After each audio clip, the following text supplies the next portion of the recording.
We're going to be back in the computer lab again on Thursday, doing more stuff with Excel, so I guess that's good news, right? And so the assignment that I gave you previously, homework 8, that's due on Sunday the 20th. And that has to do with rate of return analysis for one project. So today we're going to talk more about internal rate of return. That's an idea that was introduced in our last class period. Any questions related to the announcements before we get into it? All right. So internal rate of return, we're going to differentiate it between different types of interest rates. And so you're going to have a lot of variables that start with the letter I in the coming weeks. And I've got a slide that helps you to distinguish what they are as we move forward. Remember in the last class period we had I prime, and that just meant an unknown interest rate. That's what you solved for, was an unknown interest rate. So we did the unrecovered balance problem last time, and in the internal rate of return is, the concept there is it's the interest rate that makes the cash flows that are coming in equal to the cash flows that are going out. If it is an investment you've made, you can think of it as the rate that you're earning on the money that hasn't come back to you yet, the unrecovered investment imbalance. So if we look at it from the perspective of a cash flow diagram, it's the interest rate that brings balance between the inflows and the outflows. So let me dim the lights so that this is a little bit easier for you to see.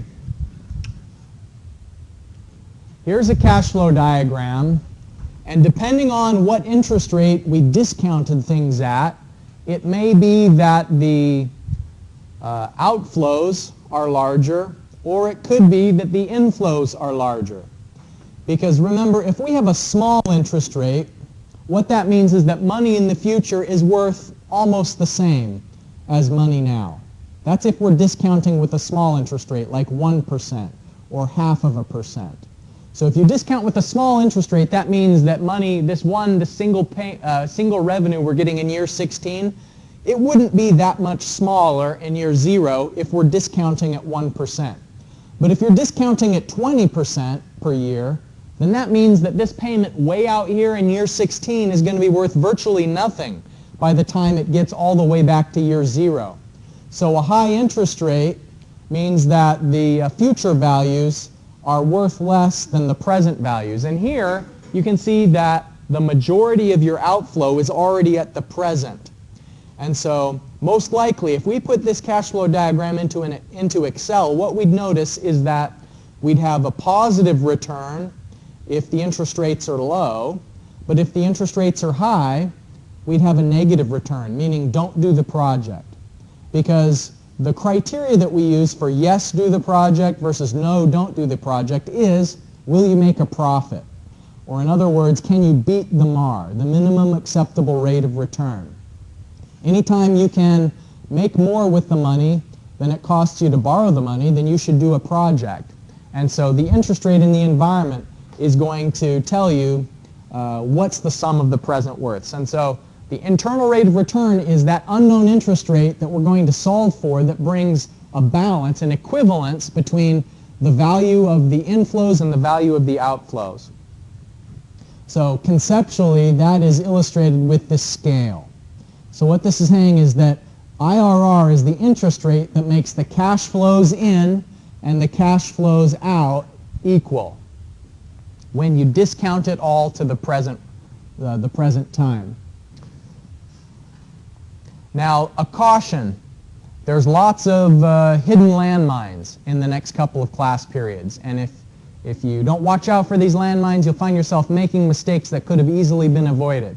So here's one of the hidden landmines, is that you can't calculate the internal rate of return when the revenues are smaller than the costs. In other words, IRR can only be a positive value. You can't have a negative rate of return.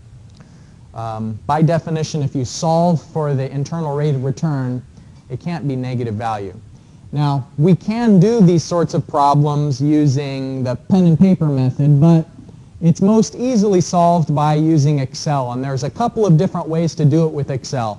So what we're going to do today with the in-class exercise that I've got is I'm going to take you through a couple of different techniques for solving for the internal rate of return. The first is by interpolation, or you can think of it as a graphical method. The second way is by setting up the cash flow diagram in a table row by row, where you're going to have the inflows and the outflows and bring it into balance using goal seek. And then the last way is that there's a function that just with one equation, it will tell you the internal rate of return for the cash flow diagram. And so it's a very powerful equation. So here's the criteria when it tells you whether you should do something or not do something. If you solve for the internal rate of return and it's greater than the MAR, then the project is acceptable. But if your internal rate of return is less than the MAR, then you should reject the project. And remember, what we're doing is we're comparing alternatives. Now, the internal rate of return really, for projects that have different returns on investment, all you can get from this is a yes or a no for a project. So it's an initial screening tool.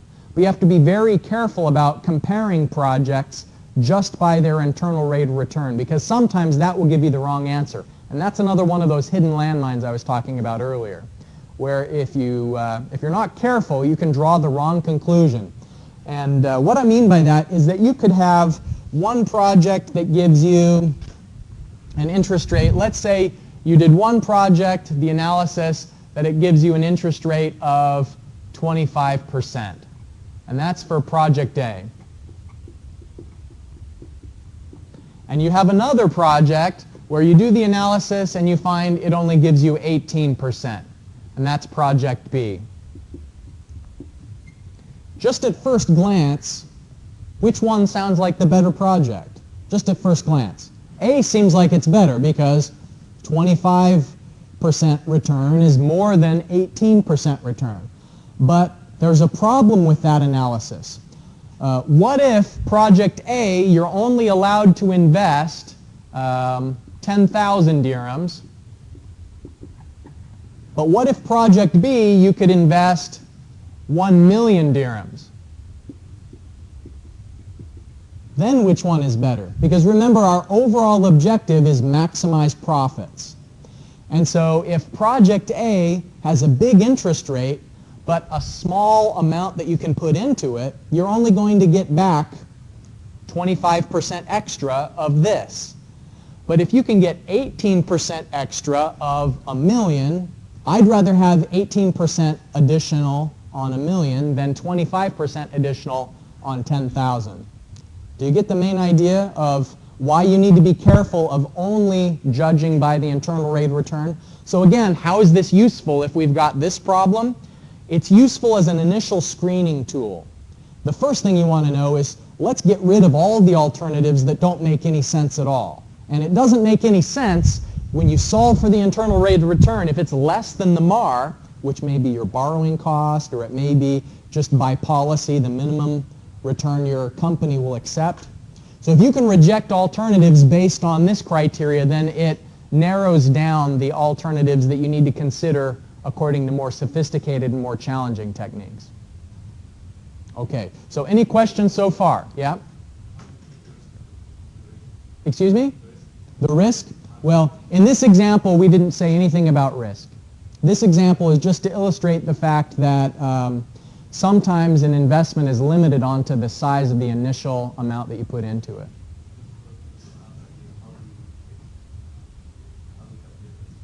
I've got nothing to say about risk in this hypothetical example. Yeah. I mean, it might be that the one that gives you the greater return has a higher risk, but not always. You know, it may be independent of risk in this illustration. Okay, so here's the method that we're going to use. We need to solve for an interest rate. So I prime means unknown interest rate. We're going to find balance. We want the inflows and the outflows to be in balance. So here's the formula for it. This looks more complicated than it is. You guys are getting good at these P/F, A/P, like what's in the brackets, looking up from the table lookup factors. You're starting to get good at interpreting what that means. And so what this first statement is saying is take all of the revenue to the present from the future, and you're trying to discount it at some interest rate that we don't know yet. And K is for whatever year we're on.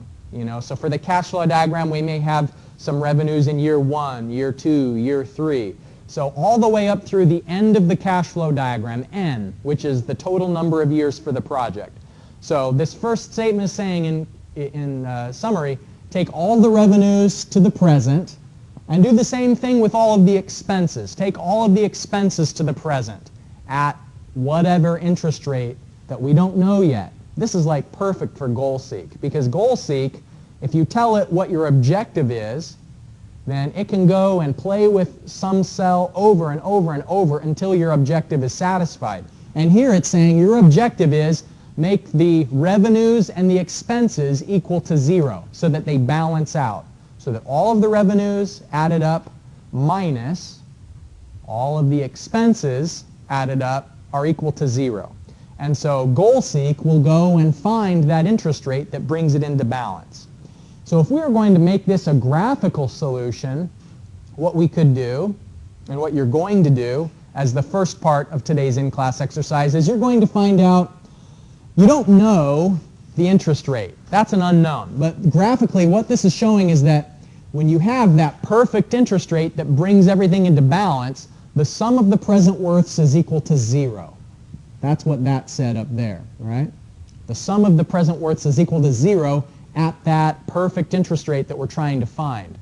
But if the interest rate is too low, if your guess of the interest rate is too low, then probably the present worths will be positive, because that's going to make it so that the revenues look more attractive than they really are. Or if your interest rate is too high, then that's going to be discounting those future revenues too extreme, and then it's going to make your cash flow diagram discount to a negative amount. And so if you have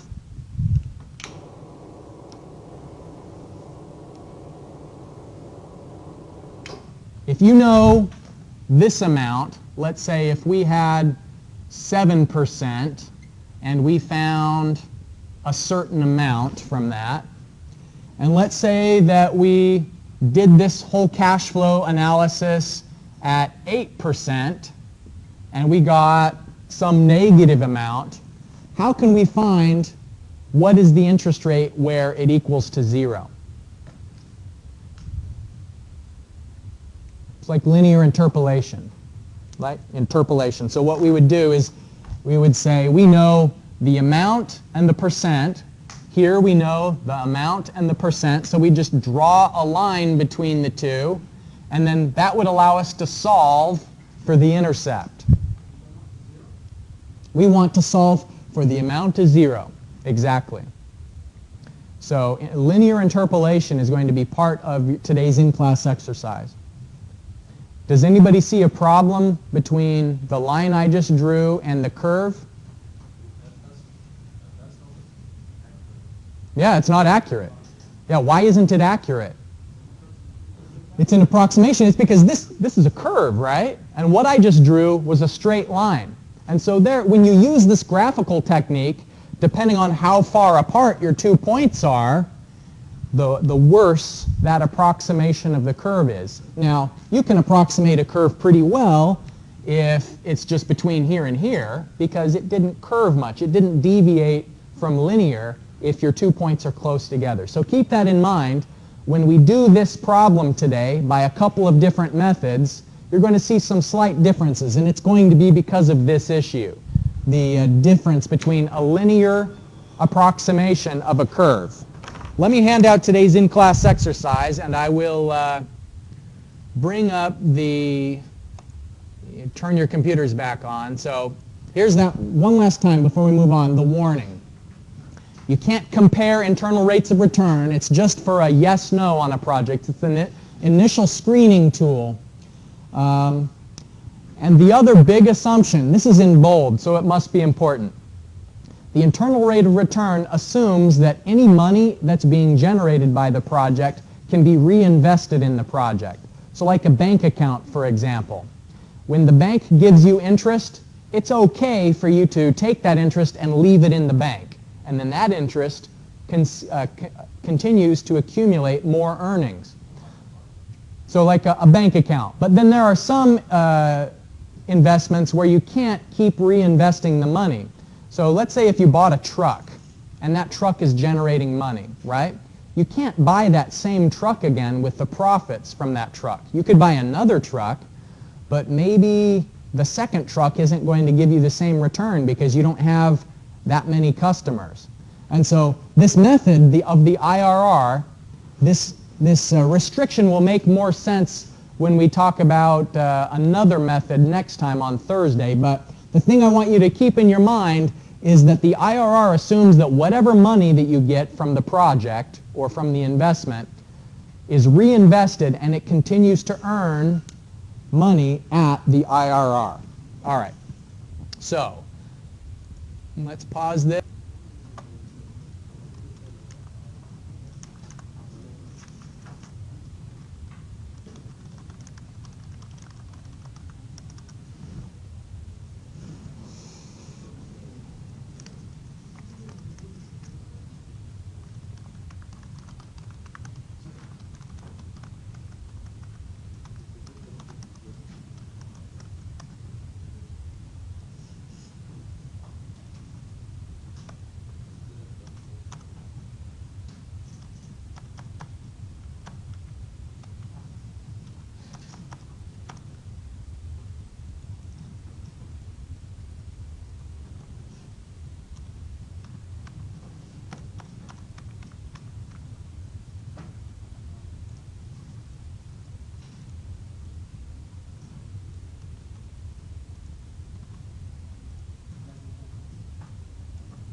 So for the first question, you need to discount it at 7% and at 8%.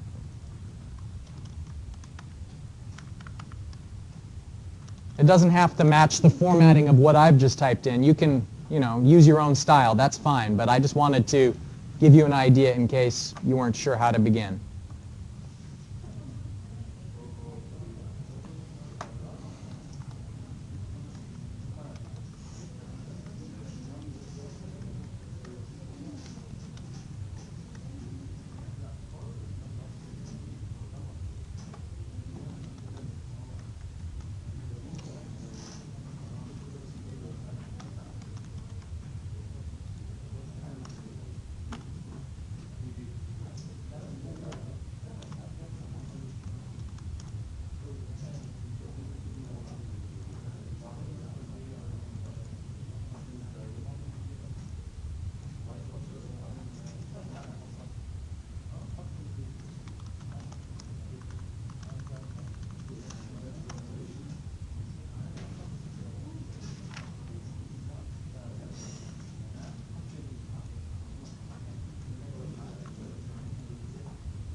Okay, I think as I've been walking around, it seems like everyone did the spreadsheet part just fine. No trouble finding the present worth of both of the cash flows. But then it maybe gets a little bit more tricky for the interpolation. The idea is we want to know the slope of this line because we need to know the intercept. And so the way that we can find where it intercepts is if once we find the slope of the line, we know how high it is. It's too high. And so we want to find out when it is equal to 0, when the intercept with this other axis is. And so here I found the slope of the line. We're losing 41,980 per percent. That's the change in percentage and the change in amount. And so we don't need to lose that full amount. So it's not going to be all the way to 8%. We only need to lose 26,000 of the amount. So if you do it manually, then by linear interpolation, it should be 7.641%. Okay, in part 3 of the in-class exercise, I say that you should copy the data to another location. And so let me show you what I mean by that. There's a few different ways. You can create a new sheet down here at the bottom. And this is helpful if you're working on a homework assignment and you don't want to have a separate file for every problem. You can just create a new sheet. So by clicking there, now it adds a whole new blank sheet for you to use. And so you can just copy everything basically like this, highlight it, and then Control, copy. Well, I always just do, not cut though, no, copy. And then over here we can paste.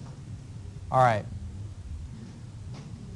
So in part 3 it says move it and then use goal seek to find I prime. And so remember, goal seek is where we go to data, what if analysis, goal seek, and we want to find out what is the interest rate that makes the inflows and the outflows in balance when you discount everything to the present.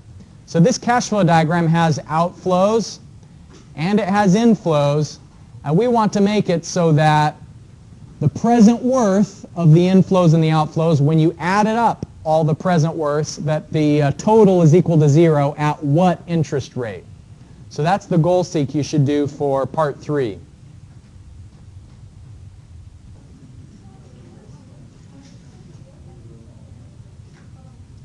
Okay, so here's the main idea for the goal seek.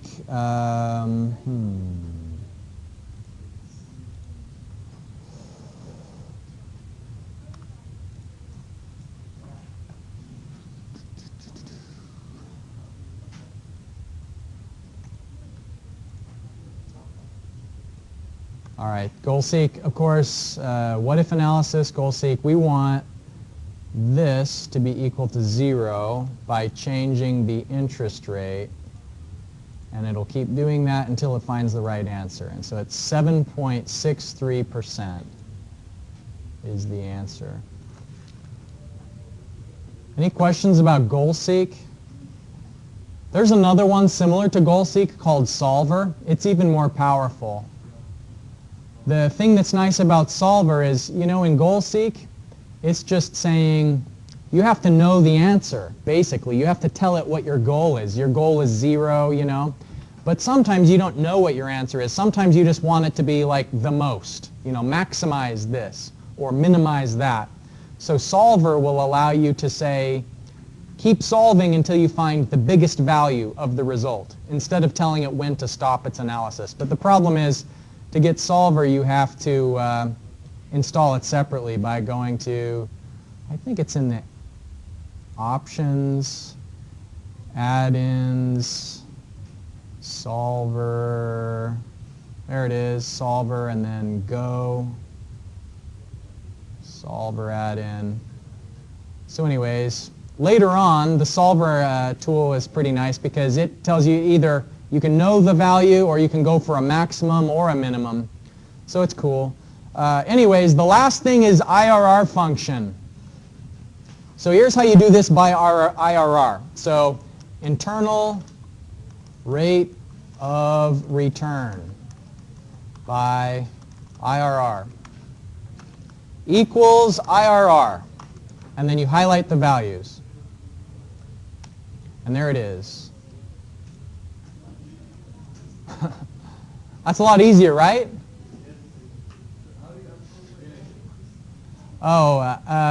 Well, there's no point of adding solver on these computers because I think every time you log out, it sort of like refreshes the image back to the original state. So I don't think it would stay on here. But the way that you do it, if you want to know for your computer at home, is File, Options, Add-ins, Go, Manage the add-ins, and then you click the box for the Solver add-in, and then it will come up under the Data tab, Solver.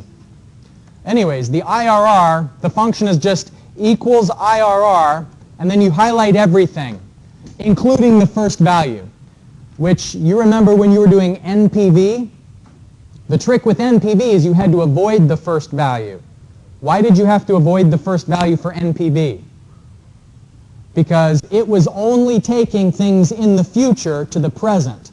And in this, the first value, year 0, is already at the present. So this is a little bit different for how you're applying the range than NPV was. But it's similarly powerful in that it gives you the answer all at once.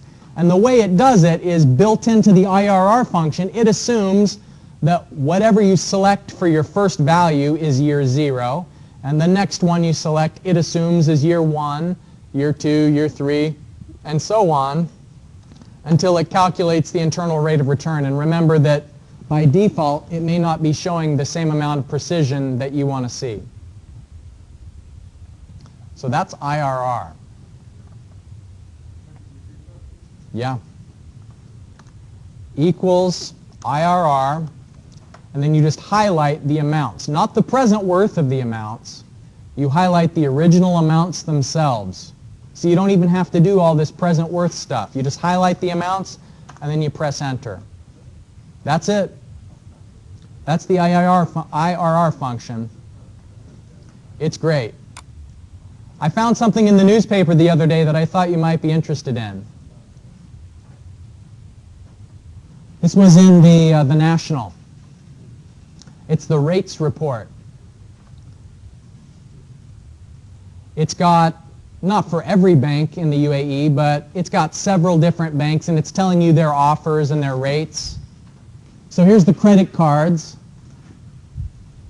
And when we were looking at credit cards previously, do you remember what some of the interest rates were? Like 20%, right. So very high. It looks like these rates are lower, doesn't it? Or does it? Monthly fee. Monthly. So this is per month, right? So they say it's only 3%, right? Well, 3 times 12 is what? 36.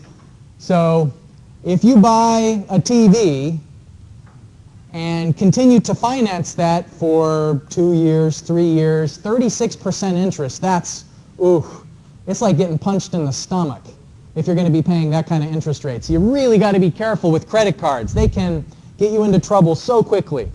And also, these foreign exchange rates are a little bit high. Like my credit card that I brought with me from the US, they don't charge any additional fee if I'm purchasing in dirhams or dollars or pounds. But these guys, they're charging an extra 3% on top of it if you're purchasing on a currency besides dirhams. And so that's a little hard. Then here it was showing some personal loan amounts. Here's the rates for the personal loans. You'll notice that they're calling it a reducing rate. And so I think the thinking there, the terminology is they're saying that you have to pay it back in the future, and so the amount they give you now is less than how much you will repay in the future on the personal loan. And so the reducing rate varies depending on bank from 4.5 to 7% for a personal loan. Then here's some home loans. The home loans have a lower interest rate than the personal loans. Why is that? Asset, right. It's secured. A home loan is secured in the way that a personal loan isn't. The bank can always go to your employer and put they call it garnishing your wages.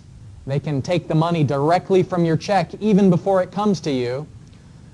But it's even a stronger thing if the bank can take the thing that you've purchased, the asset. So it's a secured loan.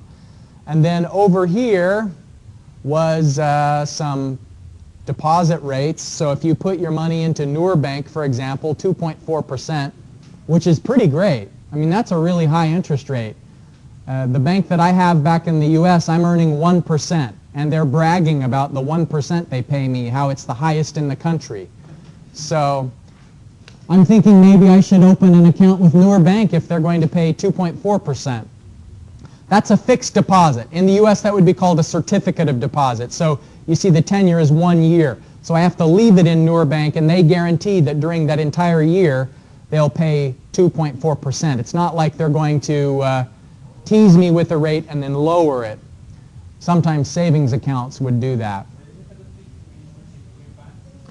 I mean, it wastes your time, right? It wastes your time to run around between banks. And then here's some interest rates for car loans. If you buy a new car, they're charging less than if you buy a used car, usually. The interest rates are higher for a used car than a new car. It also varies by bank. So I'll put this on iLearn in case you're curious to have access to it as you think about the project. But that's the last thing I wanted to share with you today. Remember, we're going to be back here in the lab again on Thursday. So I'll see you then.